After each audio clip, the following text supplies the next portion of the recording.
Tekking Destruction Tumble! Sorry, Barry. No, didn't want to freak you out, but you know how we're talking about Grimmjow today. I sort of had to start it off like that.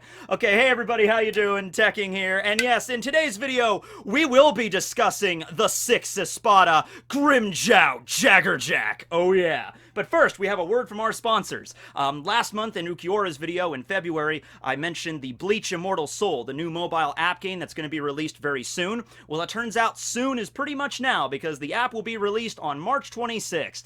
Once again, just to recap, this is a officially licensed Bleach game by the animation department, so they have rights to use the scenes from the anime, and the soundtrack, and the voice actors. All that stuff's going to be in there. We just found out recently that the 1000 Year Blood War Arc anime is going to be released, so in 2021, so this is actually one of the ways that you can get caught up with the anime, or like the most integral scenes of the anime are going to be in the story mode of this game. But it's more than just story mode. We also have PvP, Battle Arena, roguelike, various modes. It's a strategic game where you lay out characters like so, with your battling characters in the front and your support characters in the back, and you can structure this however you want. You unlock more characters by playing the game and through various summonings. Characters have high-octane rage attacks against your opponent. There is a hands-off sort of auto battle feature, and this can be used when you're fighting like weak opponents, but you can also turn that off and you can actually participate when it comes to more difficult opponents, so you have the option there.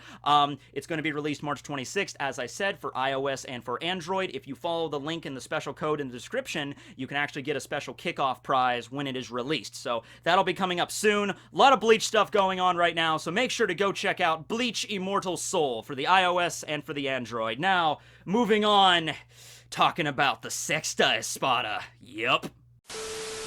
Okay, so, Grimmjow. Let me start with this. Who do you prefer, Ukiura or Grimmjow? You know, there's two different camps here. Some people like the stoic, calm demeanor of Ukiura. He's a badass. He's wicked strong. He can defeat you with a finger, but he doesn't, like, rub it in your face. He just kind of walks up to you and be like, Lord Aizen gave me an order. Boom, I have completed my order. And then he walks away with his coat fluttering in the wind. He's a cool, collected sort of individual.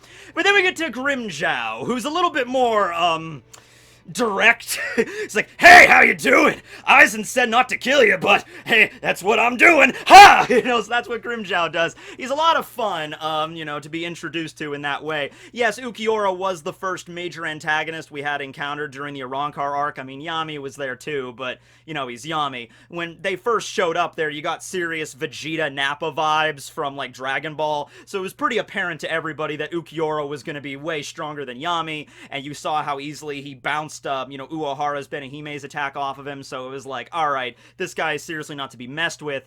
And Ukiura didn't really have any serious encounters with Ichigo at that moment, but you're looking at him and you're just like, okay, Ichigo and Ukiura are gonna have kind of like a rivalry here. Like, that's gonna be one of the major antagonists Ichigo's gonna have to defeat.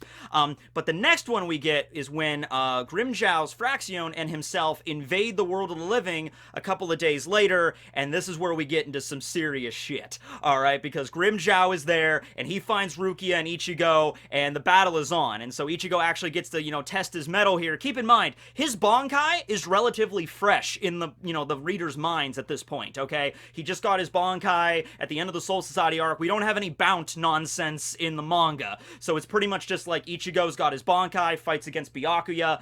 Yeah, it didn't work too well against Yami, but that was because his hollow self was interfering. But here we have Ichigo and his Bankai going up against one of these Espada, one of these really powerful hollows that Toshiro warned them about. We want to see how Ichigo measures up. And to be honest with you, he actually measures up, like, a decent amount. It wasn't like, he fires off a Getsuga Tensho in his Bankai, and, Grimmjow just deflects it with a flick of his finger, or just like a puff of air from his mouth or whatever. No, Grimmjow takes the hit dead on, because he wants to feel like, oh, this is that kid Aizen was talking about, and Ukiura and Yami came to check up on. I'm curious about this guy. I want to see what he's made of. And Ichigo goes like, oh, Getsuga Tensho, Bankai, whoosh, and Grimmjow's like, yeah, give it to me, Shinigami! Boom! And he takes the hit, and to this day, he has a huge scar running down the front of him from taking that first initial full-powered Getsuga Tensho. Now, this was before Ichigo mastered his visor transformation, and his hollow form wasn't taking effect at that particular instance, so this was pretty much the strongest attack Ichigo could release with his current powers, his movesets, at that moment in the story, at the beginning of the Arrancar arc. So all of Ichigo's collective training with Yoruichi and the Bankai and all that basically just resulted in, it broke the skin, he was bleeding, but Grimmjow, of course, didn't really seem like he was all that injured, and he proceeds to beat the ever-loving crap out of Ichigo there, and his defeat was pretty handed there. It's just like, there's no way you can win, that's the best you got, it was a flesh wound, nothing else. And Grimmjow, I think, even had the opportunity to heal the wound, because Orihime eventually, ended up working for the Espadas very briefly with Aizen, so if Grimmjow really wanted to, he could have had that wound healed. But Grimmjow, he's a jaguar, he's a panther, okay? He's really tapping into that carnal, primal nature of, that animal. And so he sees in Ichigo sort of like a rival. He doesn't look at him like, oh, okay, you're nothing, you're a sniveling nobody, pretty much. He sees, I think, the potential in Ichigo. Maybe it's the look in his eyes. Maybe Grimmjow can sense like his he's gonna get a lot stronger. I can tell, most definitely. It might just be because Ukiura passed on that information when Ichigo was his spiritual power fluctuates up and down. So Grimmjow, he takes note of Ichigo. He points him out directly, and he's like, you're gonna be fun, I can tell. And so, when they show up for the next invasion with Loopy and everybody, and Wanderwise is there, who does Grimmjow make a beeline towards? Directly toward Ichigo. This time, though, Ichigo's got his visored powers, at least 11 seconds of action time, so he pours it on, and he seems to dominate Grimmjow, although granted, he lost an arm at this point, Tozen severed it because of his insubordination, so Grimmjow has a handicap, and Ichigo's got kind of a bonus action here. So it's looking like Ichigo's gonna win, but then he times out, his mask shatters, and Shinji has to arrive to kind of bring it down, alright? Because it was also looking like Grimmjow was going to, kill Rukia there, and it wasn't looking good for either of them, right? But once again, it showed, like, Grimmjow looks to Ichigo just like, oh, yeah, I want to fight you, I can feel it, like, you're almost there, if I get my arm back, and if you master that hollow power, oh, it's gonna be such a good fight, I'm gonna love it, hey, vacation in Hueco sometime, Ichigo. I'll be waiting for you there. Okay. So, Ichigo trains a little bit more. He breaks into Hueco with Uryu and Chad. He fights Dordoni. He masters his Hollow Mask a little bit more. He gets beaten down by Ukiura again. And then finally, we have the third and final battle between Grimmjow, Jaegerjaquez, and Ichigo Kurosaki. It's in Hueco Grimmjow grabs Orihime after his fight with Ukiura. He's just like, heal him up, so I can beat him down. Okay, because it's like, maybe Grimmjow realizes, like, okay, the time is ready, the time is nigh. But also, Grimmjow is, and we even saw that. I mean, out of all of the Espada, he was pretty insubordinate to Aizen the most. A few of the Espada did voice their opinions on Aizen, kind of like, just because he's the master of this place doesn't mean we have to listen to everything he says, and later on, Gin Ichimaru even says, he's like, the reason why all the Espada bow down before Aizen is not necessarily just because of his Kyoka Suigetsu, that's a terrifying ability, it's just because they all recognize that Aizen is stronger than them, even if they have to begrudgingly admit that, like Baragon, for example, they still have to admit that Aizen is stronger than them, okay? So Grimmjow is aware of that fact as well. He's not stupid. He's not like, Aizen's a nobody. I'm sure I could take him. Grimmjow, deep down, he knows that Aizen is way, way above his weight class, but it's because of that primal fighting nature that he has. He always wants to test his mettle because he always thinks of himself, I am the king. I am the king. I am the apex predator. I'm gonna beat him down, right? And so he's always looking for that great fight, and he stood up to walk away from the meeting table when Aizen was there, and it's like, Aizen's pretty chill. Aizen is not like a raising his voice in anger kind of guy, unless he's about to be sealed into a giant cross. That's when he starts to raise his voice, right? But in this one particular instance, he's sipping tea, and he's like, Grimmjow's like, well, they invaded Hueco He gets up, he's like, well, I'll take them down for you, Lord Aizen. I'm gonna go deal with the problem. And Aizen's there just sipping the tea and like, Grimmjow, while I am rather inspired by your level of devotion, I was not done talking yet. Sit back down, Grimmjow. And then it's just, he gets the spiritual pressure, like, and so Grimmjow has to, like, you understand a lot of the Espada are the same way. Like, some of them, like Zomori, are, like, devoutly loyal to Aizen, almost like, we'll get to it when we get to Zomori's video.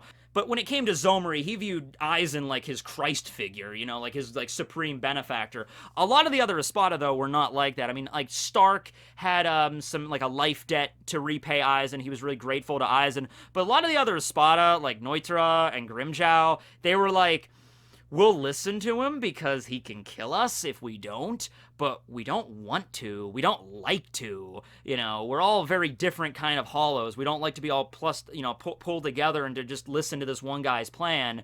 But it's sort of like Hoikamundo's kind of like the law of the jungle, like the strongest survive. And Grimmjow definitely felt that he was the strongest in a lot of ways. For a long time when he was in Adhujas and he was just traveling the deserts of Hoikamundo, he would just devour other Adhujas, not a big deal. He eventually comes across Xiaolong's group that would eventually become his Fraction, and he devours, parts of each of his Fraction to evolve even higher. I believe in the Bleach light novel series, in the Can't Fear Your Own World light novel, it was revealed, it was confirmed that Grimmjow eventually reached the level of Vasto Lorde, which is insane. I mean, once again, this is a light novel, so take it what you will, but yeah, I think it was revealed like Grimmjow and every Espada above him, so Noitra, Ukiura, they were all Vasto Lorde level hollows, so we can take that to imply that when Grimmjow devoured his own, like every hollow has a cap off, like they're eventually going to reach, so Xiaolong and Ilfort and Eterod, they simply were not cut from the cloth of Vasto Lorde, but Grimmjow was. He was destined to evolve even higher if you look at the light novels, okay? So that's something there. So he spent most of his life just traveling the deserts with his Fraction, and he was the kind of like the big fish in a small pond sort of deal, where every hollow he encountered he devoured, not a big deal, until eventually one day Aizen showed up and is like, hey, you guys want to be Arankars? And as it turned out, Xiaolong's group, including Grimmjow, were the first group to become Arankars via the Hogyoku. Because some Arankar, like Stark, for instance, already became Arankars naturally on their own. But then, you get Arankar number 11, the first one to be born, was Xiaolong, and then number 12 was Grimmjow before he became the Sexta Espada. Okay? So, yeah, it was like Xiaolong was first, and then after Grimmjow saw Xiaolong's transformation, he was like, me next. And then he transformed into his Arankar form we see now, right? So that's the kind of personality he has. But back to the fight, all right? Back to the final fight between him and Ichigo, okay? It's definitely symbolic of like not just Grimmjow, being like a carnivore, like a primal nature, but also Ichigo. It's like the two of them have to slowly shed their humanity to really truly be a match for one another. Ichigo is slowly diving more and more down those hollow powers. He's having to keep his mask out longer. He has to be a lot more ferocious in these battles if he means to defeat Grimmjow, because Grimmjow's pulling out all the stops here. He busts out a Gran Rey Cero, he goes into his Resurrection, grind, Pantera, which I'm thinking, Pantera, I think it's Spanish for lion. Pretty damn sure. No, of course, it's Spanish for panther, or like Panther King or Panther Lord in Japanese. And so he goes into Pantera, and it's just, once again, it just maximizes, like, he gets down on all fours, he has the Desgaron, he has this panther darts that he shoots out from his elbow here, his hair gets way longer, he's got, like, badass tattoos on his face, and he's just like, let's do this, Ichigo, right? And it's a really bloody battle where the two are just, like, slamming into each other constantly. That sounded wrong. Well, just like Ichigo and Ukiura, there is a lot of Ichigo and Grimmjow, yaoi out there in the world. It does exist if you want to look into it. It's out there, most certainly. But yeah, they're just slamming at each other, clawing at each other. Ichigo takes a bunch of those darts in the back. And that all culminates in that moment where Orihime is just looking on at this bloody as all get out fight, and Nell's next to her, and she's like, you gotta cheer on Ichigo, you want to have him win, right? And Orihime, I think, even looks down and sees, like, is that even Ichigo anymore, with, like, the hollow mask, and just like, Grimmjow! And they're just slamming into each other, and Orihime has that line of, like, just, don't die, Ichigo! Yeah, just, live! And that was actually a really beautiful moment there, where as soon as Ichigo hears Orihime's voice, it sort of like calls his sanity back a little bit, and he kind of removes himself from like just this bloody jungle brawl that they're basically getting into, like two panthers just mauling each other in the middle of the jungle. He kind of comes back from that for a moment. It's like, oh. And then Grimmjow just goes to stab him in the face. It's like, Ichigo! And Ichigo just grabs his arm, and the shockwave hits. And Ichigo just kind of turns to Grimmjow. Half of his hollow mask is broken off, and his face looks a lot more softer and just gentler. And he's like, "Sorry, Grimmjow, but you heard the lady. I can't die here." Grimmjow's like, "What?" It's just boom! And then that's how that continues. And the fight goes on a little bit more after that. We have Desgaron. He goes into Desgaron, which is his, as he stated, his strongest technique. Basically, it takes his claws and turns them into, like, beams of Ryatsu. Not really beams like Seros or Balas, like lasers or anything. It literally just takes his Ryatsu and just transforms into, like, a sharp cutting feature. And then, the claws just come up off of his hands, and he just charges at his opponent. And if that scratches you, you're going to get cat scratch fever. It's probably just going to slice your entire body and everything around you if that actually hits you full on. That was his strongest technique. And then Ichigo, he summons up all of his Ryatsu, and he remembers all the people that came to Wakamundo, and Rukia and Renji and Chad and Uryu. I mean, Chad didn't really do too much but stuff, and Orihime's there, and we're here to rescue her and everything, and Nell's there, and I gotta protect everyone. And he cuts right through that Desgaron, and he boom stabs Grimmjow right through, runs him straight through, and they fall, and that's where their battle essentially ends. Now, Grimmjow does get up after this, however, he immediately gets slammed and curb stomped by Noitera, which he also, by the way, still has the scar from that when we see him later on during the 1,000-Year Blood War arc. I can't wait to see that get animated with Grimmjow back again. He doesn't pop in until more of the very end of that arc, but it's gonna be fun. Maybe we could get some more scenes with him in the anime. That would be nice to see some more, because honestly, Grimmjow, it was really cool to see him come back in the 1,000-Year Blood War arc, but let's do a little bit of recap to see what he did here. He showed back up, he had a little bit of a tussle with Neliel, had a little bit of a tussle with Ichigo, he's got a badass new belt buckle, that was neat, he has like a sword into his belt buckle, that's pretty neat, like a holster, that's cool. So he argues with Ichigo a little bit, then he runs off to chase after Askin for a couple chapters, Askin throws a gift ball at him, Grimmjow gets knocked down, we don't see him for a bunch of chapters. Urahara ends up fighting against Askin. He goes into his Bankai. Askin goes into his Voltstandig. And then the one that gets the final attack out on Askin, the killing blow, is Grimmjow, who just shows up at the end of the fight out of nowhere in his Resurrection and just boom! Just a Mortal Kombat fatality move. Rams his claws right through Askin's body, grabs his heart, and just crushes it like freaking Alucard at the end of the Anderson fight. Just like, ah!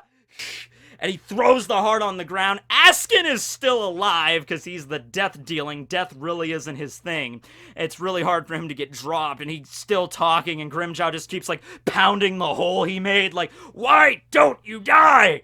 And Askin activates his like ultimate gift ball like power, like it condenses, and that's pretty much where we leave off in the manga. Once again, in the light novel, it's expanded upon there. Neliel actually does succeed in breaching the barrier, grabbing Yoruichi, Inuhara, and Grimmjow, and escaping the other side. So they didn't die, they managed to make it out.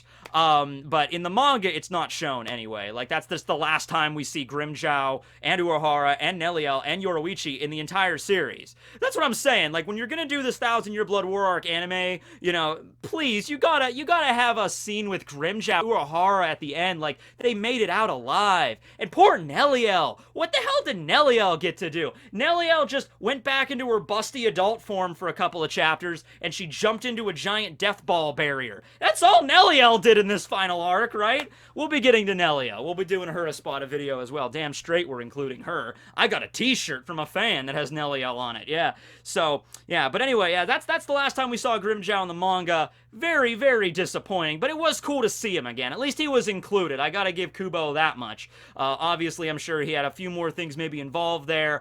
It would have been better for, not just, Urahara, really smart dude, and I'm sure he could have handled Askin on his own, along with Yoruichi, but, Askin was presented as this really powerful Stern Ritter with this ridiculously, like, complex ability.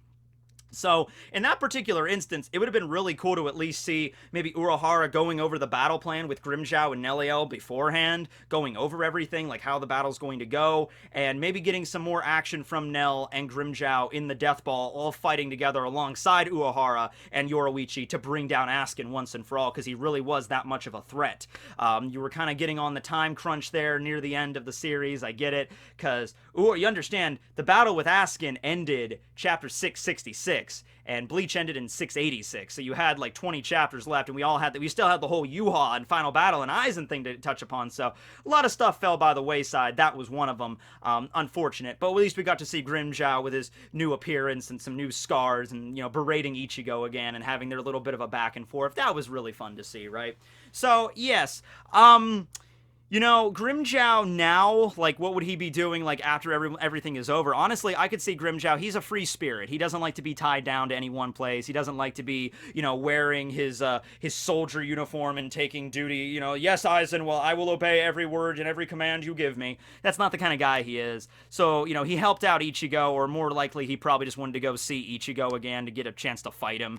That would have actually been really cool, like, part of the deal with Uehara was like, okay, Grimmjow, sure, you'll agree to help us fight against the Quincy's if I can get you a fight with Ichigo again, and Grimmjow's like, yep, that's the deal, and Uehara's like, okay, I can make that happen. That would have been cool to see. After the whole battle was over, after Ichigo recovered and everything, we get like a rematch between Grimmjow and Ichigo, right? Although Grimmjow and Ukiura, that would have been a cool fight to see as well, especially with, of course, we got to do it, the evolved Resurrection, the Hogyoku Resurrection here. Magnificent. You get more of the tattoos on there, the claws, the panther aesthetic, the hair. Oh, good lord, the hair. He should be in like a heavy metal band from the 80s. So that looks pretty cool there. We got Segunde Tapa Ukiura versus, I guess Segunde Tapa Hogyoku, Grimmjow here. Although Ukiura can go to one step beyond that. He can go into like his 3rd level release. So, that's how that goes there. Grimmjow's always playing second fiddle to him, right? And it sucks because Noitura's, it's not even like, it's like 4 and 5 and it's 6. It's not like, Grimmjow's right next to Ukiura. He's still buffered by Noitura, and even Noitura was able to take him down. And you feel bad for Grimmjow when that happens, because Noitura slams him down. He's not even like, he's stabbing him in the back basically, or in the side, and he knocks Grimmjow down, and he picks up his scythe, and he just says to Ichigo, he's like, hey, that guy that you barely defeated, that you got beat all to hell, that you could barely defeat, yeah, I'm 1 rank stronger than him, so I'm even stronger than that guy was. Now I think Grimmjow could beat the crap out of Noitura, like after he's trained for, 18 months and whatever in Huecamundo. But yeah, after the whole thing with the Quincy's is over, and, the Soul King has been revived, and Ichigo's healed up, and I could see, after the fight, I could just see Grimmjow going back to traveling the realms of Huecamundo. He doesn't really have his Fraction anymore, but he's, I could see him doing that, just going back to traveling and fighting strong opponents, because that's what he's all about, living more to that, like, that king of the jungle mentality. I know that's lions, and he's a panther, but still, they're all large jungle cats. They all adhere to the same basic, it's the thing right there. I also find it funny that both Grimmjow and Noitura had that sort of ideal of, like, they're the strongest. Like, Grimmjow's like, I am the king! Dude, you got a number 6 tattooed on your lower back. And then you have Noitura like, I am the strongest, the absolute strongest! Like, once again, dude, you have a number 5 tattooed on your tongue. If you want to prove that you're the strongest, you shouldn't be fighting against Ichigo or Kenpachi, fight against Ukiura. And if you can beat Ukiura, fight against Holybell, and you keep working your way up the ladder. But if you can't beat Ukiura, and you're not stronger than number 5, then shut up, because it's not happening. You're not the strongest. I'm sorry. And kind of the same thing with Grimmjow as well. Yeah, but okay. So, really great character, Grimmjow, rough around the edges, but it works out. It was a really fun guy to see. And, Ukiura died. Noitura died. Holybell, she lived. She's alive. She managed to break out of Yuha's dungeon, and she's still alive. Baragon dead. Stark dead. But yeah, Grimmjow made it through. Zalmari, Sile, Aranero, Yami, all dead. So it's pretty much, yeah, it would be just, Nell, who was a previous Espada, and then Holybell, and then Grimmjow, and they managed to make it work. Maybe Holybell maybe offered Grimmjow, like, maybe come back to Las Noches and help rule over Huecamundo with me, but I can imagine, Grimmjow turning that down and being like, nah, I'm done with Las Noches, I'm done with that place, and he just looks out to the open desert, and he's like, I'm just gonna go on a little trip for a while, I'll call you if I need anything. He's like, Holybell's like, okay, fine, go have it. So, yeah. Anyway, thanks for watching, and make sure to check out the links below for the Bleach Immortal Soul mobile game being released March 26th. Thanks for watching, everybody. This will be Tekking signing out.